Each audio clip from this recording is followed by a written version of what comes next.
नियमांचे उल्लंघन करणारे जे लोकप्रतिनिधी असतील, नगरसेवक असतील, आमदार असतील, खासदार असतील, जे नियमांचे उल्लंघन करत असतील ना, त्यांच्यावर तर दंडात्मक कारवाई व्हायला पाहिजे.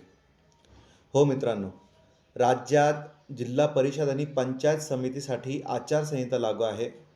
आचारसंहिता लागू असताना तुम्ही शहरामध्ये कुठेही काही कामं करू शकत नाही. त्याचप्रमाणे तुम्ही शहरामध्ये कुठेही बॅनर, होर्डिंग्ज लावू शकत नाही. खोपोली शहरामधील चौकांमध्ये आजही जाऊन बघा, इंदिरा गांधी चौक असेल किंवा खोपोली शहरातील मस्कोचा जो गेट आहे तिथे जाऊन पहा.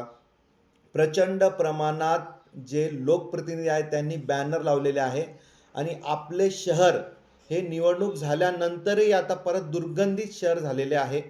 त्याच्याने आमचे स्वच्छ शहर, सुंदर असे खोपोली शहर हे दुर्गंधित बनत आहे. त्याच्याने आमच्या शहराला डाग लागत आहे आणि आचारसंहितेमध्ये असे बॅनर लावणे, असे होर्डिंग्स लावणे हा गुन्हा आहे. तरीही प्रशासनसुद्धा यांच्याकडे दुर्लक्ष करतो आणि यांच्या दंडुकशाहीला घाबरतो की काय, अशी दाट शंका निर्माण होत आहे. आणि आचारसंहितेत आपण कोणतेही कामं करू शकत नाही, पण यांना बॅनर लावण्याची मुभा कशात देण्यात येते हे काही कळत नाही. नगर परिषद प्रशासनाने ह्या बाबीकडे तातडीने लक्ष द्यावे आणि अशा प्रकारे शहरात लावलेले अनधिकृत बॅनर तातडीने काढून टाकावे व ज्यांनी हे बॅनर लावले आहे त्यांच्यावर दंडात्मक कारवाई करावी. जय हिंद, जय महाराष्ट्र.